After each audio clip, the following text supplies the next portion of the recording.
खतौली की बहादुर जनता को मैं सलाम करता हूं।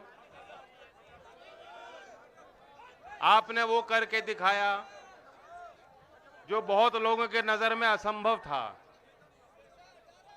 आपने साबित किया कि ये देश आज भी महात्मा गांधी जी का है, बाबा साहेब का है, सरदार पटेल जी को मानने वाले, चौधरी चरण सिंह जी को मानने वालों का ही है।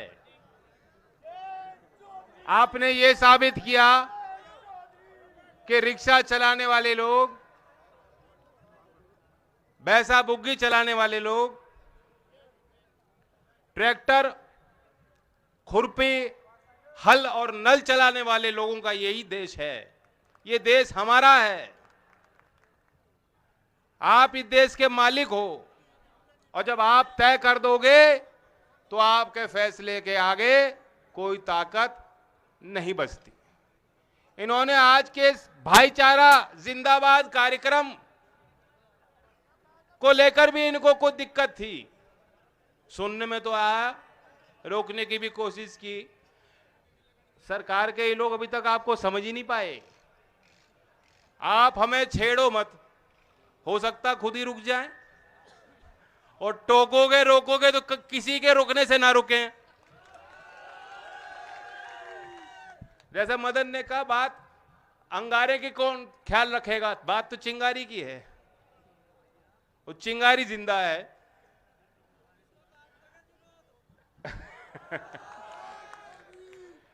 मैं कल रात को दुष्यंत जी की कविता पढ़ रहा था। मुझे लगा हमारे आपके इस अनुभव पे बिल्कुल सटीक बैठती है। सुना दूं?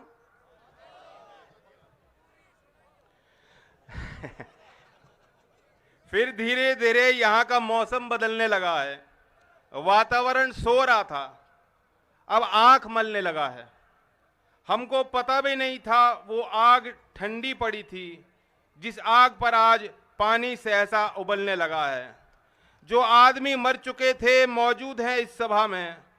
हर एक सच कल्पना से आगे निकलने लगा है। ये घोषणा हो चुकी है, मेला लगेगा यहाँ पर।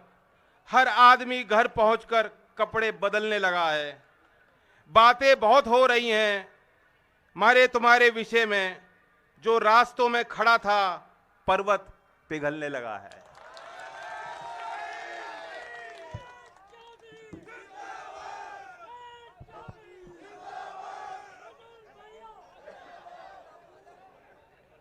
ये जीत आपकी है। आपके उस मनोबल को सलाम करता हूं। मेरे लिए बहुत मीठे अनुभव रहे। व्यक्तिगत तौर से ये चुनाव मैं हमेशा याद रखूंगा। हमारे दल के कार्यकर्ता, हमारे गठबंधन के कार्यकर्ता जिन्होंने बहुत मेहनत की, वे भी हमेशा याद रखें। 3 गांव में तो मैं हर गली हर घर तक पर्ची बांटने गया। हर मतदाता से, उनके परिवार से बातचीत करने का मौका मिला और मुझे एहसास हुआ इस बात का कितना बड़ा प्यार आज भी लोगों के मन में, दिल में है। और मैंने ये फैसला ले लिया है कि अब यह कारवां रुकेगा नहीं। हमने जो सीख ली है, जो प्रेरणा ली है आपसे, उसे पूरे प्रदेश में उस अमला जामा को बनाकर हमें लोगों के बीच जाना है। और मैं एक घोषणा करना चाहता हूं इस मंच से। नए साल के बाद समरसता अभियान के नाम से राष्ट्रीय लोकदल का एक कार्यक्रम हम शुरुआत करेंगे। और मेरा लक्ष्य है कि इस एक साल में 2023 के वर्ष में 1500 छोटे मोटे बड़े गांवों में मैं खुद जाऊंगा, डोर टू डोर जाना पड़े जाऊंगा। हर तीसरे दिन में कार्यक्रम होंगे और हर दिन 10 से 15 गांव में बैठक होंगी जहां आपको भी अपनी बात रखने का अवसर मिलेगा।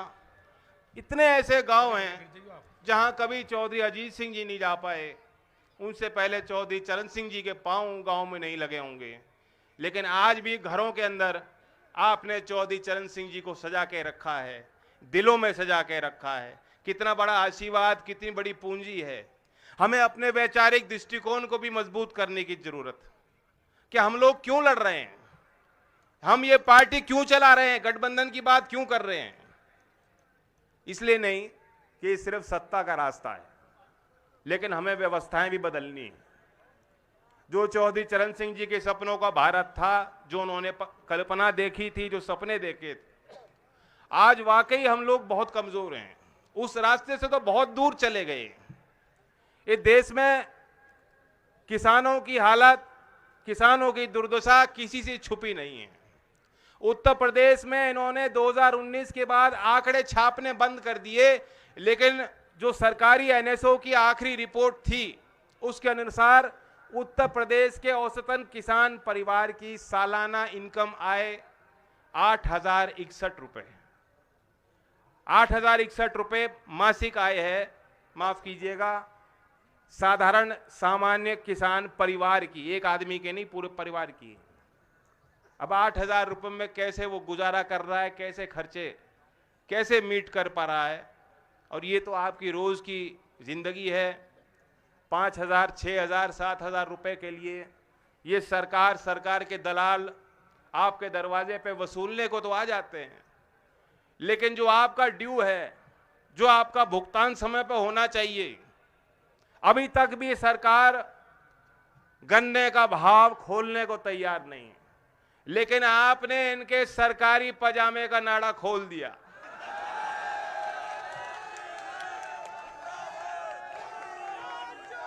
अब वो बात अलग है कि बाबा जी तो पजामा पहनते ही नहीं। आपने पोल खोल दी है। सब लोग समझ चुके हैं, दूर तक समझ चुके हैं, किसान समझ चुका है। 5 साल में 35 रुपए बढ़ाने वाली सरकार कतई भी गन्ने का अच्छा भाव किसानों को, आप 25 मान लो, अच्छा भाव बढ़ा के देना नहीं चाहती। इनकी मंशा साफ हो गई। तो आप गांठ बांध लो। खतौली में तो ऐसा मौका आपको मिला है जो दूसरे क्षेत्र में जनता को नहीं मिला।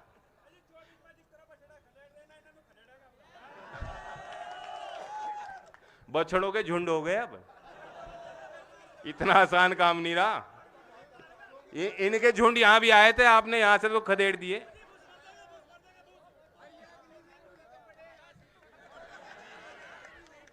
अब ये आप देखिए कि चाइना का घुसपैठ बढ़ रहा है।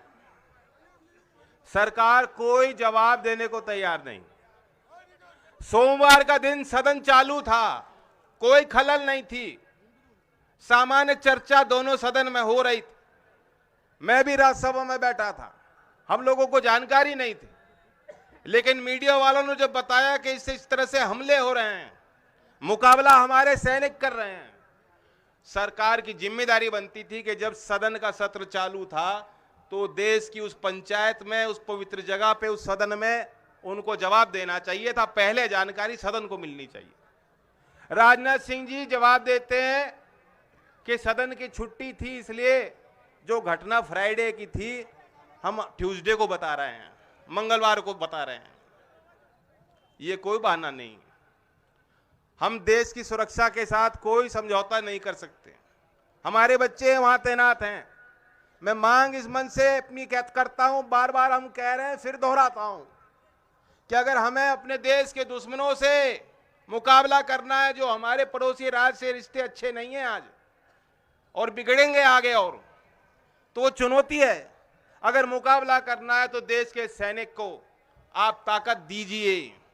आज देश के सैनिक के लिए जो एक विश्वास और एक आस्था थी लोगों के मन में, जो हमारे गांव के बच्चे चाहते थे कि हमें वो नौकरी मिल जाए, वो वर्दी मिल जाए, उस वर्दी को पहनकर हम अपने खून को बहाने का काम करेंगे, कुर्बानी देने के तैयार हैं, शहादत देने के लिए तैयार हैं, उस भावना को उन्होंने ठेस पहुंचाई है।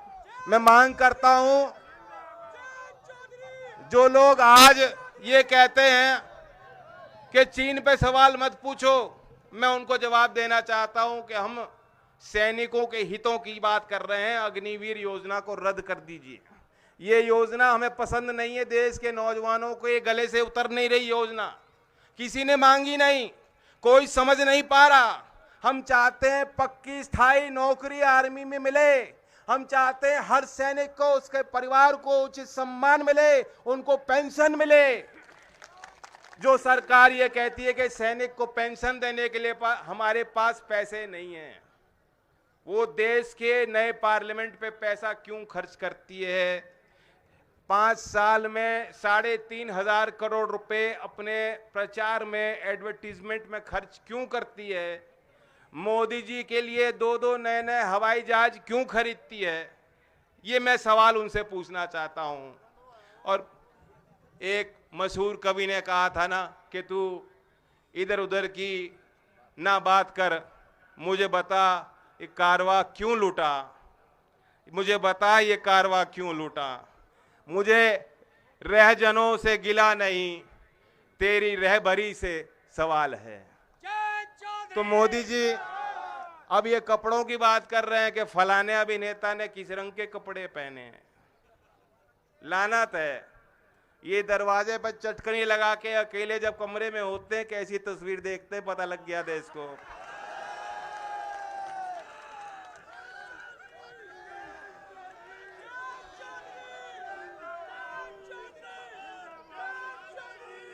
तो इधर उधर की बात ना करो, समय पे नौकरी दो नौजवानों को, समय पे किसानों को भाव दो।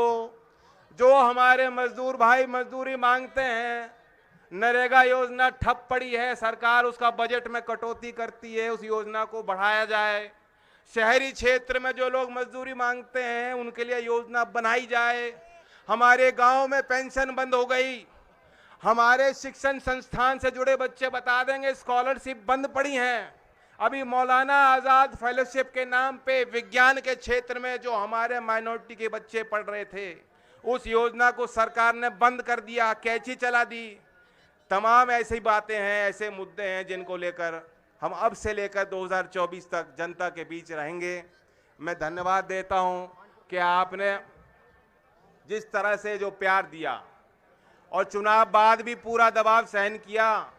खानपुर की चर्चा भी मेरे पास है, एक आध प्रतिष्ठानों पे जो उन्होंने छापे मारे वो भी जानकारी हम पे है। कोई चिंता करने की बात नहीं है, किसी के साथ अन्याय होने वाला नहीं है। 23 तारीख चौधरी चरण सिंह जी की जयंती है। मैं आप सबको न्योता देता हूं, जो आ सकें किसान घाट पे, भरतपुर पे और अपने गांव में उसको मनाने का काम करें। धन्यवाद। जय हिंद, जय भारत। प्रमोद त्यागी जी से अनुरोध करता हूं, समाजवादी पार्टी के जिला अध्यक्ष हैं।